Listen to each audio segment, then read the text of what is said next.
Hello again. Welcome to Learn and Practice Power BI video. Today we're going to connect to internet or to web page to get the data. And to demonstrate that, we're going to use GitHub.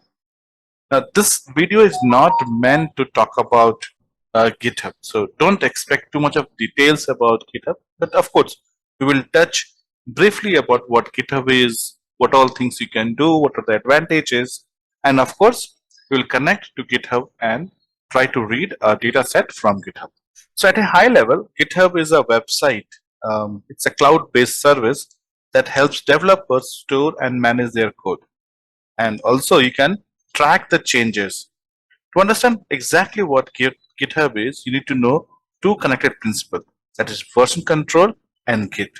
So what is version control? Version control helps developers track and manage changes to a software project's code. As a software project grows, version control becomes essential. When a software becomes big, it becomes difficult to manage different source code. So we use what is called as branching and merging. While branching, a developer duplicates a part of source code called the repository. Developer can then safely make changes to that part of the code without affecting the rest of the project. Then once the developer gets his or her part of the code working properly, he or she can merge that code back into the main source code to make it official. So, and all these changes are then tracked and can be reverted if need be. Now, what is Git? Git is a specific open source version control system. Specifically, Git is a distributed version control system, which means that entire code base and history is available on every developer's computer, which allows for easy branching and merging. So what is GitHub? GitHub is a for-profit company that offers cloud-based Git repository hosting service. Essentially, it makes it a lot easier for individuals and teams to use Git for version control and collaboration. Why do we use Git for storing data then? So GitHub is designed for collaborating on coding projects. Nonetheless, it is also a potentially great source for researchers to make their data publicly available. So you can actually use it to store data in cloud for future use, track changes, you can make data publicly available for replication, you can create a website so to present the information about the data. In this video, we are going to connect to a GitHub location and we are going to read the data, the CSV file which is in the GitHub location into our Power BI. It's very simple. Let's get started. So I'm going to open my GitHub location. I'm going to say github.com/Swapnil Saurav. That's my GitHub ID, Swapnil Saurav, and I'm going to dataset. I want to use small customer data. So I click here. This is the data. Now data is very small. It's only a few KBs. So you can actually see the complete data here. If it were in some MBs, you wouldn't have been able to see this data here in this format. So for that, we go to the raw version. If you go to the raw version, it will show you just the data, no other information. Now this is very much like the CSV file which we have seen. This is the link. We can directly use this link to fetch data into our Power BI tool. So I'm going to Control C to copy this link, and then I'm going to open my Power BI app, Power BI desktop. Okay, so I'm going to get data here, and you see this link called web. I'm going to click on web, and now I'm going to paste that link here. This is the link of GitHub dataset, and I'm going to say OK. So see, it has fetched the data, and this is exactly like what we saw in reading data from a text file or a CSV file. So all the columns that we saw there are imported here, and if you want to load the data, just click on load. So data is now loaded into our Power BI desktop from the web. This is it for this video. We'll see you in next video. Hello everyone. Welcome to another session. In today's video, we'll talk about, of course, how to connect to web data and pull the data from multiple sources, how to connect different files and come up with a report. So let's get started. In this example, we'll look at three different sources. So I have my main data in GitHub location. So today I'm going to talk about military expenditure data, which I have downloaded from internet, that has the military expenditure data in the local currency for each country. Now, to evaluate, we cannot evaluate the data in the local currencies. We have to convert into some common currencies. So we'll see how to convert all the currencies into a common currency like USD. So we'll convert all the local currency data into USD. So for that purpose, we need to pull public information. So here I'm connecting to two different websites. One is called Currency Converter website, where we look at the exchange rate of each currency with respect to USD.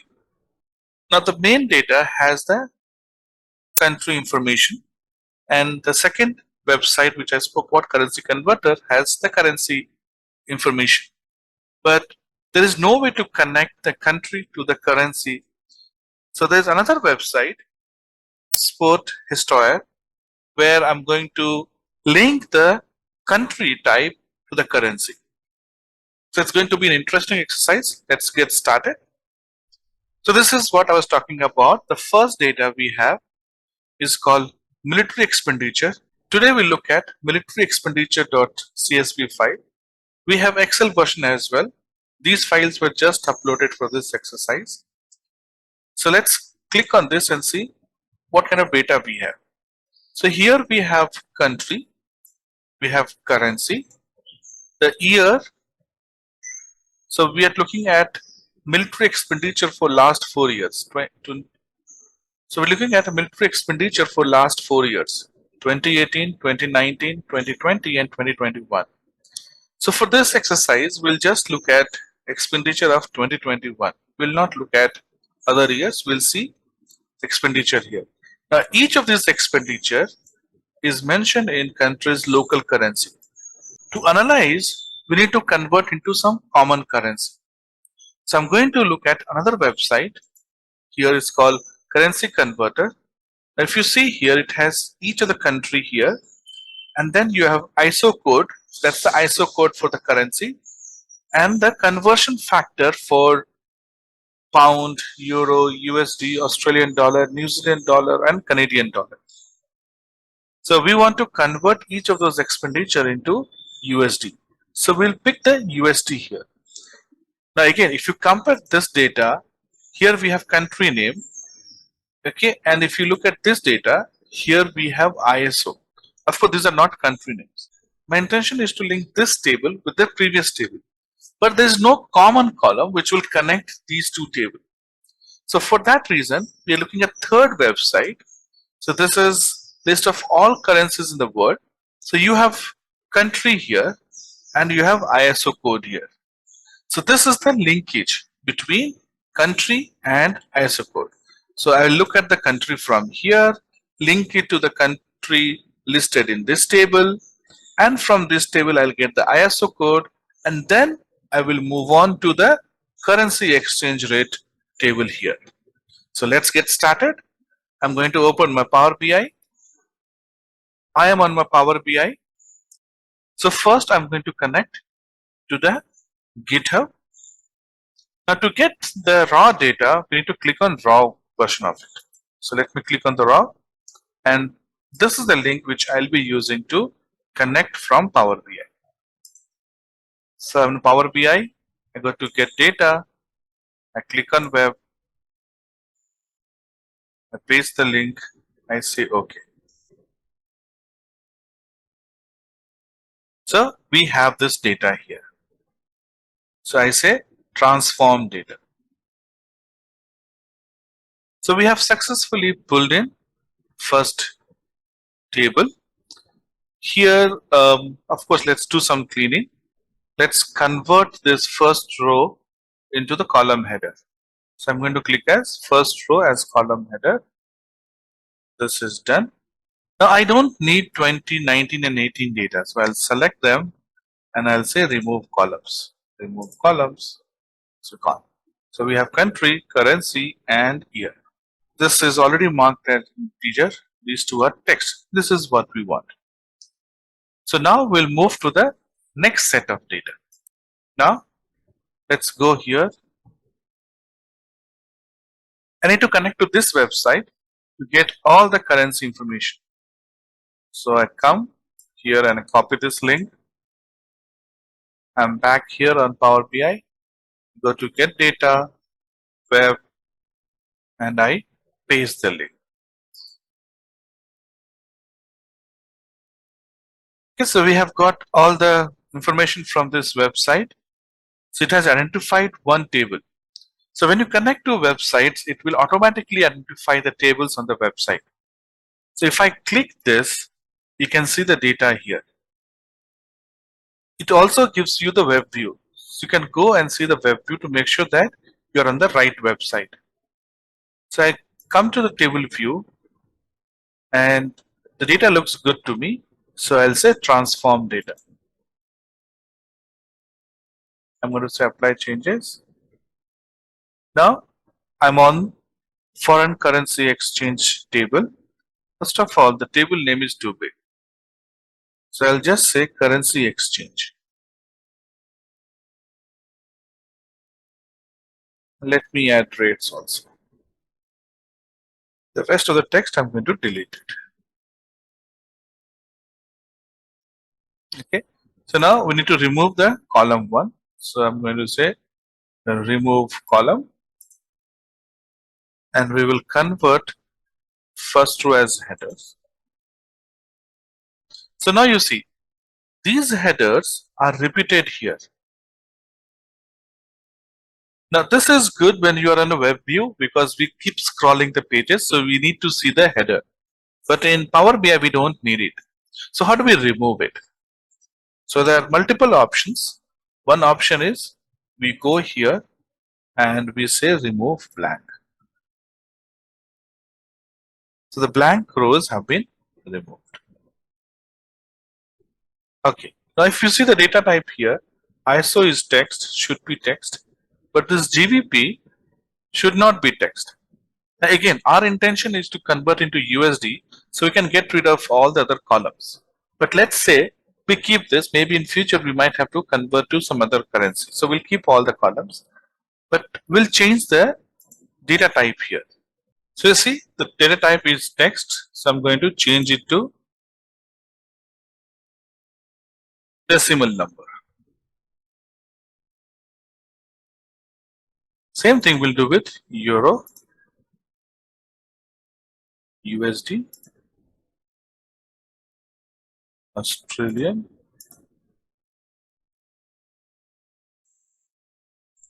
New Zealand, and Canadian. So now everything looks good here.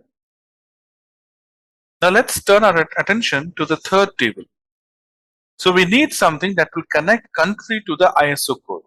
Each currency has an ISO code. So like for example, Afghani has ISO code of AFN. So the second table that we downloaded has ISO code and the equivalent in other currencies. But we need third table which will connect the country name to the ISO code. So I'm going to copy this link and go to our Power BI. Now we go to get data, we click on web, I paste the link here, I say okay.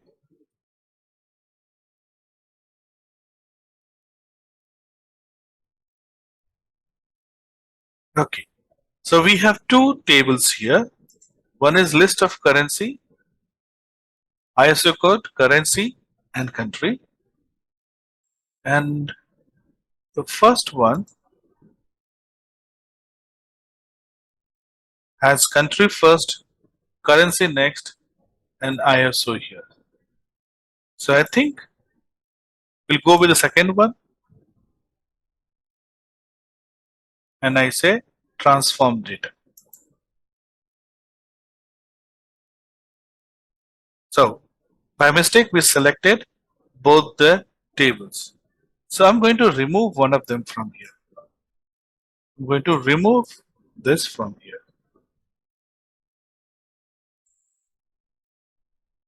So let's clean this table. First, I'll make this first row as header. There are some blank rows also, so I'm going to remove those blank rows.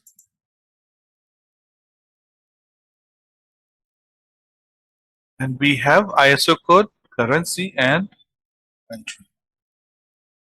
So I'm going to close and apply.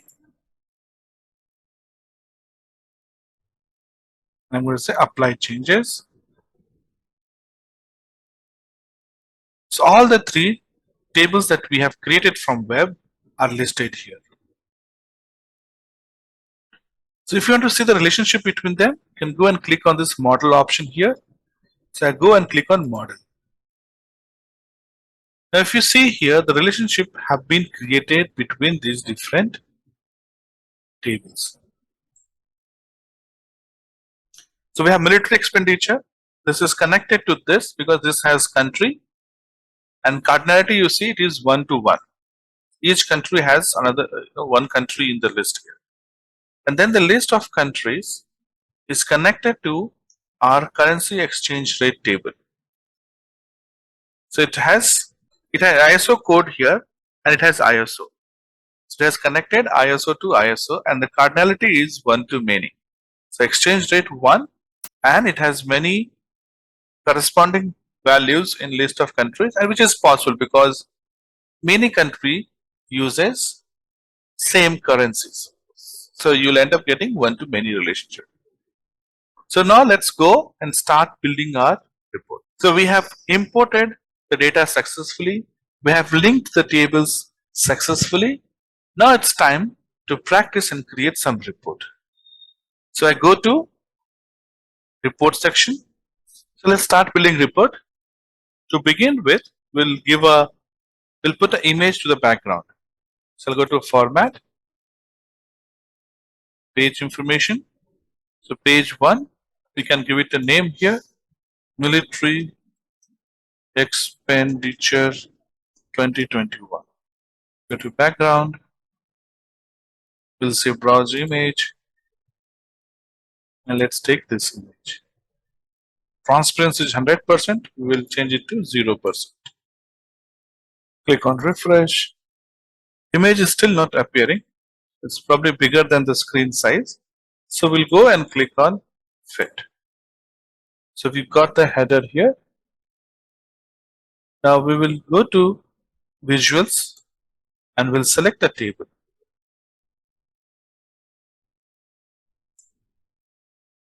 Let's reposition it. Now let's decide which columns we want to put it in the table. So of course our main table is military expenditure. So I'm going here, selecting the country first. Then I'll put the year. Now we'll go to currency exchange. We'll put the USD equivalent. Now let's go to the list of countries by currency and we'll put the ISO code here for our reference. We see here that not all ISO has equivalent of USD values. So for now what we'll do is we'll just remove these columns which does not have equivalent ISO code. So I'm going to sort it and again click on sort. So we'll see how to remove the values which have either 0 USD or has no value. So if you see here, we have filters for all the columns and all the values of each columns are added here. So we need to remove. But before that, let's remove the summarize part. We don't want the summarize here. So I'll go to this columns here and I'll say don't summarize. So summarize has gone. Now I'll go to USD here and I'll say advanced filtering, show items when the value is greater than 0. Apply filter, or let's put filter on year 21 as well. The value must be greater than 0. So I'll go to 2021 and I'll say value is greater than 0. I click on apply filter. So now data looks good. So now we want to add another extra column which will store the value of the expenditure in the USD currency. So we have got USD value, the conversion rate. We have got the local currency value. So the column that we need is a dependent column which will be multiplication of 2021 into the USD conversion rate. So let's go and add a new column here. So I'm going to military expenditure table, and this is where I'll add new column. So I can add new column from here by clicking on this triple dot, or I can go and I say new column from the top here. So in the modeling, you can click on new column. So let's go here and add from the triple dot. So I'll go and I say new column. So new column is seen here, and in the formula bar, we need to give the formula. So column is a dependent column. So the first value is the table name, which is military expenditure 2021 into. Now if I try to access the USD value, which is in currency exchange rate, you will not get, okay, because since this column is added in military expenditure, it has access to all the columns of this table. So how do I reach to currency exchange rate? I will say here related. Since we have already formed the relationships before, if you just call related, it is good enough to reach to either the currency exchange table or to list of countries by currency table. So I need to go to currency exchange rate. So I'll say currency exchange rate USD, and I will close it and hit enter. So you see the column is added here. I can go and rename the column. I'll say expenditure USD.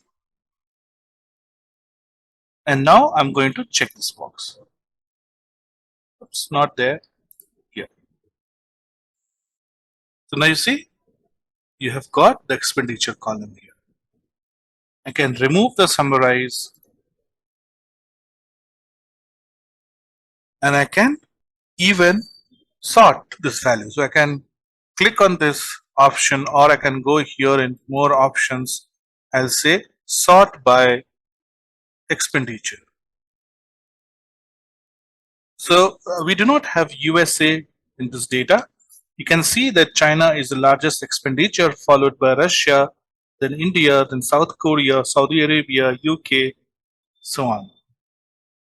Of course, you can add filter and other options to this. You can even change the font, style, size, all those things. So let's see how we do that. So you need to go to format here and style preset, default. You can say bold header. You can even say alternating rows. So alternating rows will be shaded. You can edit the values. You can increase the size here. You can change the text color.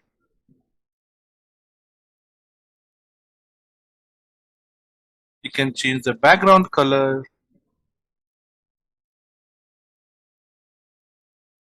You can even edit the column headers. So let me make it bold.